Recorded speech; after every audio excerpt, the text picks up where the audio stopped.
So in the last few weeks, I've been reading a lot of Paul's writing, and what's been sticking out to me lately is how much he talks about God and Christ comforting us, and through that, us learning or knowing how to comfort others. So in Romans 1 verse 12, it says, "And that I may be comforted together with you through faith, and each one of us, both yours and mine." And also in Second Corinthians, the first chapter, it's basically the whole chapter, most of it is about that. But I really wanted to highlight verse 7, where it says, speaking like concerning the brethren, "Knowing that as you are partners in the sufferings, you are also partners in comfort." It's something I've been having to learn, because to comfort and to partake of sufferings with one another, you have to be vulnerable. And I feel like it's something I'm constantly having to learn.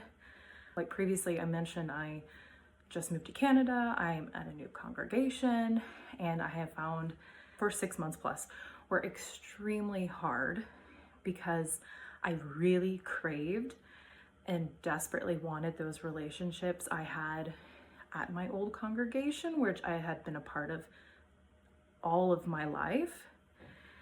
But you know, it's this new congregation, new people, and I think I can be pretty personable, but I'm personable coupled with sometimes extreme shyness and getting in my head about everything. And so making new friends and close ties with women in the church seemed really daunting.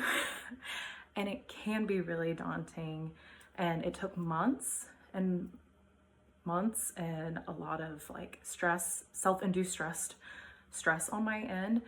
But I was able to find people to open up to share what was going on in my life, struggles, triumphs, what I felt like God was doing in my life, what I believe he's shaping me for, or anything like that. In return, I've gotten some listening ears.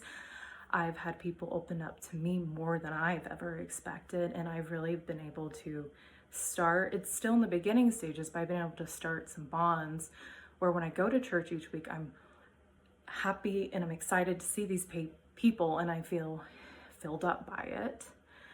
So it's worth it. It's worth the struggle.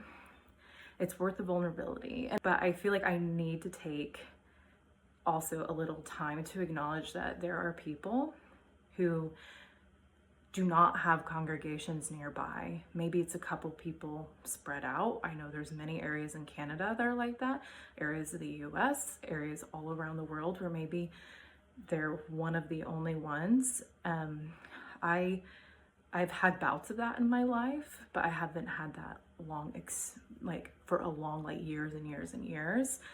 But I do want to acknowledge those people, and that's a different kind of loneliness, and it can be maybe harder to find comfort. But I just want to encourage those that are in that situation with my limited experience to reach out to your friends, reach out.